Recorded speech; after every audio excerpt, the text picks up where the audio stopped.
The halls of South Africa's parliament recently echoed with a debate that has divided the nation. Should the country continue its military presence in the Democratic Republic of Congo or withdraw its troops? This question, always a sensitive one, has taken on a new urgency in the wake of recent tragedies that have brought the human cost of the mission into sharp focus. As the debate raged, International Relations Minister Ronald Lamola emerged as a staunch defender of South Africa's continued involvement in the DRC. His arguments, rooted in history, regional stability, and a deep sense of responsibility, offer a window into the complex factors shaping South Africa's foreign policy.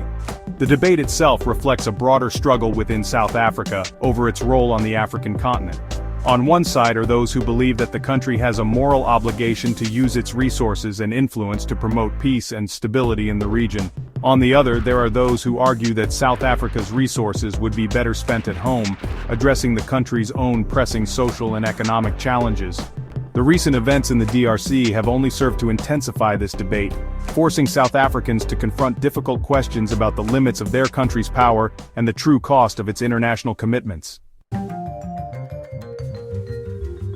Section 2, Lamola's plea, the perils of withdrawal. Minister Lamola's arguments against withdrawal were impassioned and unequivocal. He warned that an abrupt withdrawal of South African troops would be worse than surrender, leaving the DRC vulnerable to the very forces that have plagued it for decades. He painted a bleak picture of the potential consequences, arguing that such a move would not only destabilize the region but also undermine years of painstaking peace efforts. Lamola's message was clear: South Africa cannot simply abandon its responsibilities in the DRC no matter how difficult the situation may become. To bolster his case, Minister Ronald Lamola invoked South Africa's own history of struggle against apartheid. He reminded his fellow parliamentarians that their country had once relied on the support of the international community, and that it now had a duty to extend the same solidarity to others in need.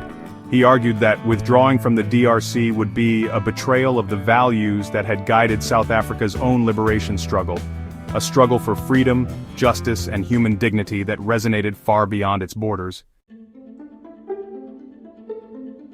Lamola's arguments highlight the deep historical and moral underpinnings of South Africa's commitment to the DRC. The country's involvement in peacekeeping missions across the continent is not merely a matter of foreign policy. It is seen by many as a continuation of the struggle against apartheid, a way of repaying the debt owed to those who supported South Africa in its hour of need.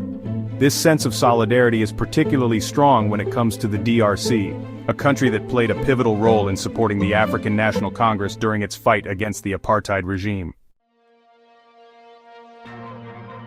Beyond the historical and moral dimensions, South Africa's presence in the DRC is also driven by strategic considerations. The country recognizes that instability in the DRC has the potential to spill over its borders, threatening peace and security throughout the region. The DRC's vast mineral wealth, while a source of potential prosperity, has also fueled conflict and instability, attracting armed groups and external actors seeking to exploit the country's resources for their own gain. South Africa, as a regional powerhouse, has a vested interest in ensuring that the DRC does not descend into chaos, which would have devastating consequences for the entire region. Section 4. The price of peace, casualties, criticisms, and the future of the mission.